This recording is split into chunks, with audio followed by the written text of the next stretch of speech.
வணக்கம் நண்பர்களே. இன்றைக்கி நம்ம என்ன பார்க்க போகிறோம்னா பாஸ்தா ரெசிபி தாங்க. பாஸ்தா எப்படி செய்கிறதுன்னு பார்க்கலாங்களா?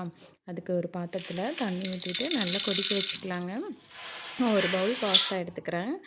தண்ணி கொதிச்சதுக்கப்புறம் தேவையான அளவு கல்லுப்பு, ஒரு ஸ்பூன் எண்ணெய் விட்டுட்டு பாஸ்தாவை அதோடு சேர்த்து நல்லா கிளறி விட்டுட்டு வேக வச்சுக்கலாங்க. 10 நிமிஷம் போதும் வேகிறதுக்கு.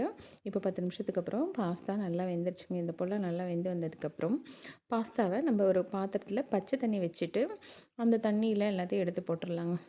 இப்போ பச்சை தண்ணியிலேருந்து தனியாக ஒரு பவுலுக்கு மாற்றிடலாங்க.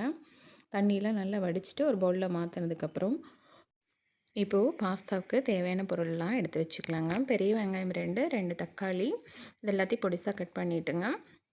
காரத்துக்கு 2 பச்சை மிளகாய், கொத்தமல்லி இலைகள், பூண்டு ஒரு 5-6 பல் பூண்டு பொடிசாக கட் பண்ணி வச்சுக்கலாங்க. இப்போ ஒரு கடாய் அடுப்பில் வச்சுட்டு தேவையான அளவு எண்ணெய் விட்டுட்டு நம்ம கட் பண்ணி வச்சுருக்கிற பூண்டு சேர்த்துட்டு பூண்டு வணங்கினதுக்கப்புறம் வெங்காயம், பச்சை மிளகாய், தக்காளி இதெல்லாம் சேர்த்து நல்லா வணக்கி விட்டுக்கலாங்க. கூடவே கல்லுப்பு சேர்த்து நல்லா வணக்கிக்கலாங்க. நம்ம காரத்துக்கு வரமிளகாய் தூள், கூடவே கரம் மசாலா இது எல்லாத்தையும் நல்லா மிக்ஸ் பண்ணி நல்லா குழைய வெந்ததுக்கப்புறம் 2 டேபிள் ஸ்பூன் தக்காளி சாஸ் சேர்த்துட்டு நல்லா கிளறி விட்டுறலாங்க. இப்போ வேக வச்ச பாஸ்தாவையும் சேர்த்து நல்லா மிக்ஸ் பண்ணி விட்டுக்கலாங்க. நல்லா மிக்ஸ் பண்ணதுக்கப்புறம் கொத்தமல்லி இலைகள் சேர்த்து இறக்கிடலாங்க. குழந்தைங்க பாஸ்தா கேட்டால் வீட்டிலே இதே போல் செஞ்சு கொடுங்க. டேஸ்ட்டும் சூப்பராக இருக்கும். குழந்தைங்களும் நல்லா விரும்பி சாப்பிடுவாங்க. ஹோட்டல்லாம் வாங்கி கொடுத்தா உடம்புக்கு ஒத்துக்காதுங்க. நன்றி, வணக்கம். மீண்டும் ஒரு இடத்து